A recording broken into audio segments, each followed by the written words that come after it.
प्रतिनिधित्व करतोय। ज्या मायबाप जनतेने मला महाराष्ट्राच्या विधिमंडळामध्ये सन्मानानं काम करण्याची संधी दिली, तो जत मतदारसंघ क्रमांक 288 वा आहे। म्हणजे आपली विधानसभा 288 आमदारांची आहे, त्यातला शेवटचा क्रमांक आहे।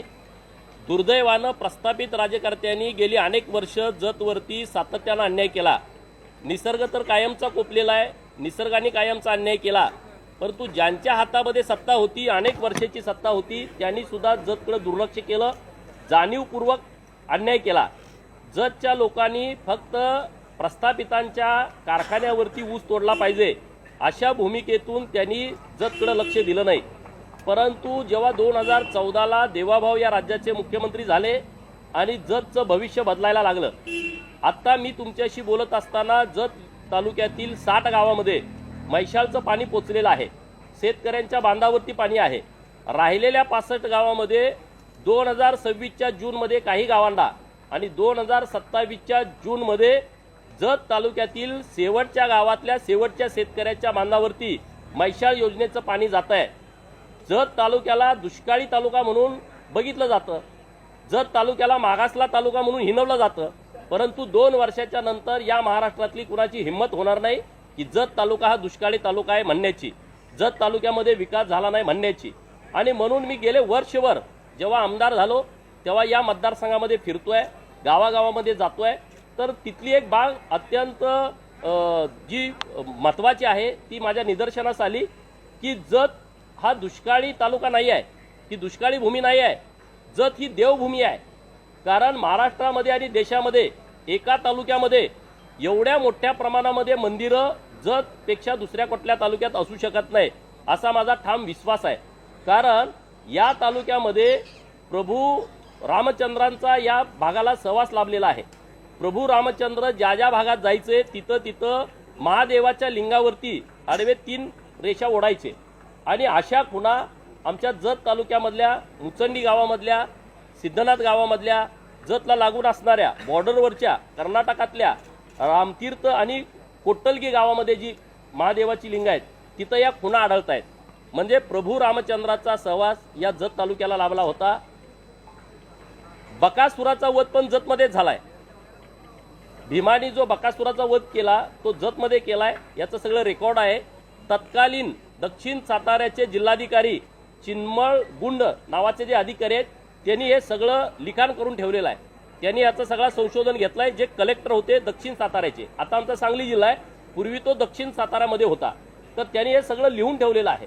आणि बकासुराचा वध झाल्याच्या नंतर जेव्हा एखाद्या असुरी शक्तीचा पराभव व्हायचा तेव्हा आनंदानं एखादं मंदिराची स्थापना, एखाद्या महादेवाच्या लिंगाची स्थापना केली जायची आणि तेव्हा महाकाय भीमानी महाकाय लिंगाची स्थापना आमच्या जतमध्ये केली आहे की जे आज बंकेश्वराच्या नावानं ओळखलं जातं। असे अनेक संदर्भ आहेत। आता मी तुमचा जास्तीचा वेळ घेत नाही। देवभूमी घोषित करावी अशी भूमिका मी का घेतली? राज्याचे लोकप्रिय लाडके मुख्यमंत्री देवाभाऊंच्या हस्ते काल आम्ही एक कॉपी टेबल बुक प्रकाशित केलेला आहे। यामध्ये सर्व मंदिरं, त्यांच्या काय प्रथा आहेत, त्यांच्या काय परंपरा आहेत, पूजा पद्धती काय आहेत, याची सर्व माहिती या कॉपी टेबल बुकमध्ये दिलेली आहे। जवळपास 30च्या वर अशी मंदिरं आहेत जिथं 1 लाखांपासून 10 लाख लोक दरवर्षी दर्शनासाठी येतात। तीर्थक्षेत्र ब मध्ये तुमचे जे सगळे निकष आहेत हे सगळे 36 ठिकाणं म्हणजे 6-7 असे आमचे मठ आहेत। 3 मंदिरांचा नजर चुकीनं उल्लेख आमचा राहिला आहे, त्या गावकऱ्यांची मी माफी मागतो। बेळुणगीचं मलकारसिद्ध, मोठेवाडीचं मरगुबाईचं मंदिर आणि पांढरेवाडीचं मरगुबाईचं मंदिर, ह्या 3 मंदिराचा समावेश यात होणं बाकी आहे। परंतु मी सर्व तालुक्याचा अभ्यास केला। तुम्ही तुमच्या तालुक्यात जरी नजर टाकली 1, 2, 3, 4 पर्यंत अशी मंदिरं आहेत की जी कुणाची तर कुलदैवत आहे, कुणाची तर कुलदेवी आहे आणि लाखो लोक तिथं दरवर्षी येतात। माझ्या विधानसभा मतदारसंघामध्ये महाराष्ट्र, कर्नाटक, तेलंगणा आणि गोवा या राज्यातले भाविक हे पूर्वीपासून येत आहेत, त्याला हजारो वर्षाची परंपरा आहे। आणि म्हणून मी राज्य सरकारकडे अशी भूमिका घेतली की राज्य सरकारनं जत या तालुक्याला देवभूमी जत अधिकृतपणे घोषित करावं अशी लक्षवेधी माझी सभागृहात चर्चेला आली। या चर्चेमध्ये अत्यंत सकारात्मक उत्तर राज्याचे ग्रामविकास खात्याचे मंत्री माननीय जयकुमार गोरेभाऊ यांनी दिलेले आहे आणि त्यांनी असं सांगितलं की असा प्रस्ताव पहिल्यांदाच सरकारच्या समोर येतोय असं सरकारकडे कुठलं धोरण नाही, परंतु असं धोरण करण्याच्या दृष्टिकोनातून माननीय देवाभाऊंच्या नेतृत्वामध्ये आम्ही सकारात्मक आहोत आणि अशा पद्धतीचं आम्ही नक्की धोरण करू। तीर्थक्षेत्र ब मध्ये राज्य सरकारनं 2 महिन्यापूर्वी 7 मंदिरांना तीर्थक्षेत्र ब चा दर्जा दिलाय। तत्पूर्वी 2 मंदिरांना तीर्थक्षेत्र ब चा दर्जा देऊन 5-5 कोटी रुपयाचा निधी दिलेला आहे। म्हणजे 9 तीर्थक्षेत्र ब मंदिरं आता जतमध्ये राज्य सरकारनं घोषित केलेले आहेत। म्हणजे 9-5 45 कोटी रुपये यातून आम्हाला मिळू शकतात। परंतु माझी विनंती सरकारकडे अशी केली मी की बाबा एवढ्यानं होणं नाही, कारण संख्या जास्त आहे। संख्येची यादी तुम्ही बघितली तर ती 36च्या वर जाते। 3 मंदिरं अजून यामध्ये घेतलेली नाहीत, नजर चुकीनं राहिलेली आहे।